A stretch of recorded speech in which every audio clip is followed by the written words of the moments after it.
Próxima parte. Arquitetura e paisagens. Véi, pra você ter ideia, o Filster, ele fala que possivelmente essa foi a melhor reconstrução 3D da vida medieval rural. E eu concordo plenamente. Mano, toda a região, você passa constantemente por áreas rurais, porque a era medieval ela era majoritariamente ruralizada.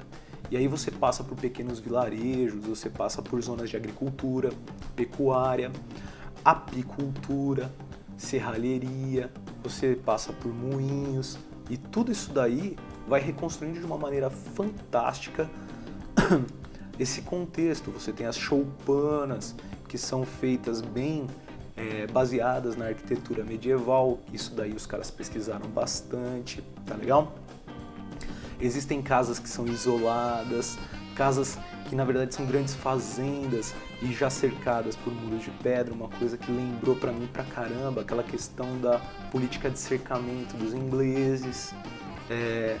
Outras coisas que tem, outras estruturas que você encontra são fortificações de guerra, você encontra campos abertos, florestas, montanhas e cavernas.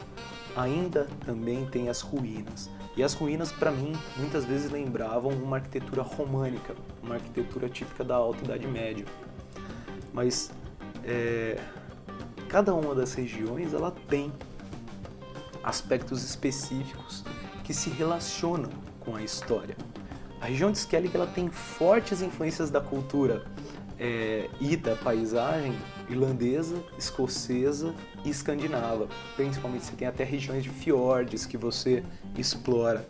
Então ela é recortada por um relevo super acidentado e habitada com vilarejos de pescadores. Você tem logo do lado, onde fica o castelo que vem a ser da Cerys, você tem um vilarejo e lá andando você consegue ver os construtores de barcos, você tem áreas que são marinas ali, onde eles constroem os barcos que vão sair para viajar. Também super interessante de se ver, de se prestar atenção.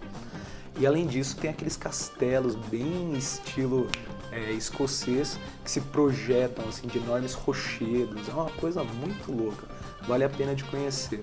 Outro lugar que é interessante são as regiões de cidades, que no caso as principais são Novigrad e Nilfgaard. As duas cidades elas têm as características típicas de burgos do século 13 e 14.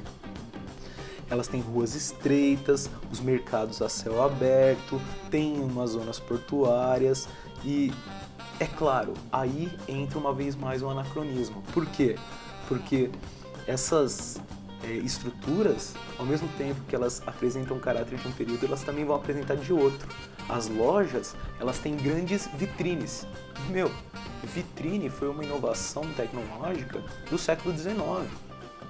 Outro exemplo disso é o caso dos prostíbulos, porque quando você entra, você tem até mesmo as meninas fazendo striptease bem no modelo, sabe?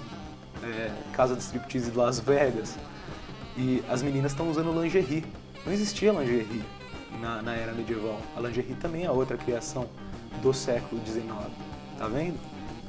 Isso daí são clivagens, são coisas que eles vão misturando ali, construindo, costurando do jeito deles. Por quê?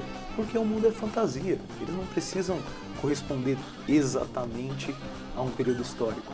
Mas existem aspectos que podem ser usados ali para se analisar características de um período determinado, tá legal? A região de Velen, agora, é uma região que ela é completamente destroçada. É uma região tomada pela guerra, inclusive aparece escrito Terra de Ninguém, ou seja, é um território onde dois exércitos estão disputando e nenhum deles ainda ganhou aquele espaço. E o que você vê ali? Sofrimento. Você passa por vários lugares que são campos de guerra já abandonados, onde aconteceram grandes batalhas, e aí você tem uma enorme quantidade de cadáveres, e você tem pessoas, muitos bandidos que vão ali roubar, né, saquear esses cadáveres. E cara, isso daí é uma coisa que é um aspecto bem presente do jogo que é esse aspecto de sombrio, é um aspecto sombrio, porque você está constantemente andando por lugares onde a guerra é super presente e as pessoas sofrem. Então você passa por vilarejos incendiados, destroçados, encontra pessoas chorando. Então toda aquela questão da guerra, ela é muito, muito levantada e as consequências dela são colocadas ali. O último lugar que eu vou falar de arquitetura é o Castelo Real de Vizima, e esse castelo, ele é interessantíssimo. Apesar de ser um lugar pequeno por onde você anda, o interior dele, da área central do palácio, é muito massa para se olhar. Por quê? Porque ali você encontra vitrais, você vê aqueles grandes arcos ogivais que caracterizam a estética gótica, cara. E aí você pode, eu posso, no caso, usar isso como exemplo num caso de aula. Por que não olhar através do jogo e ver, reconhecer como a arquitetura gótica de lá da era medieval é representada ali no jogo, entende?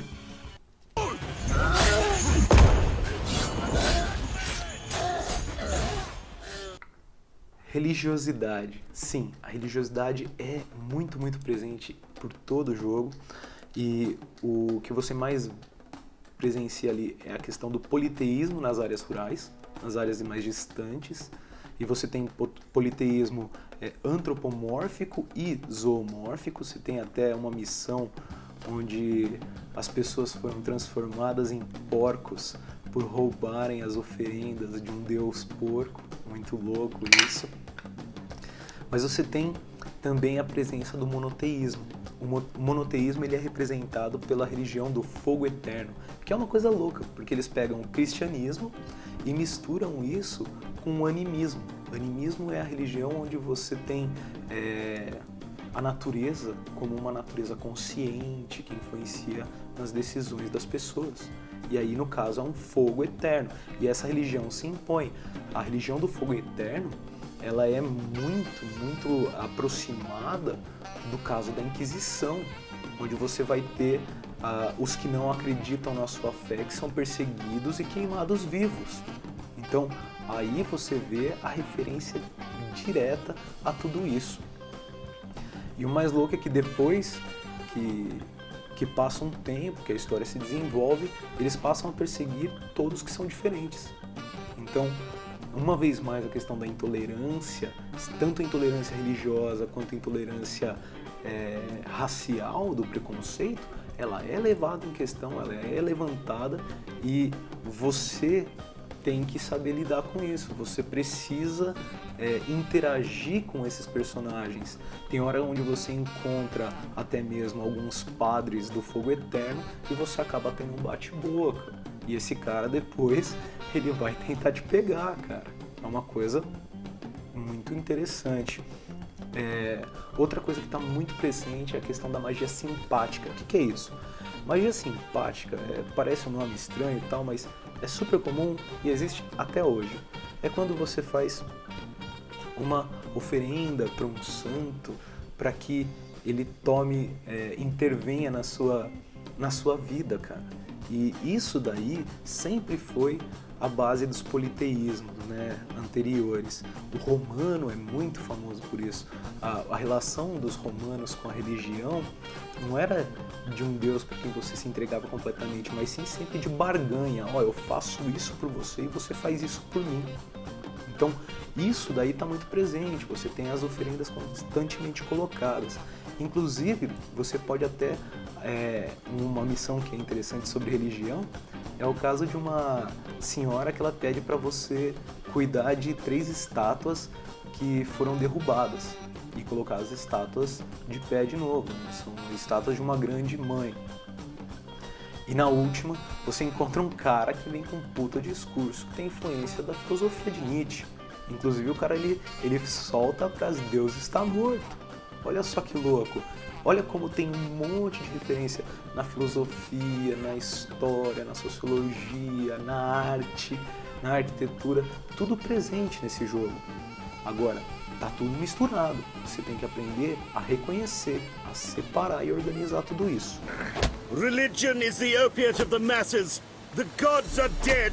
Thus speaks Master Friedrich of Oxenfurt.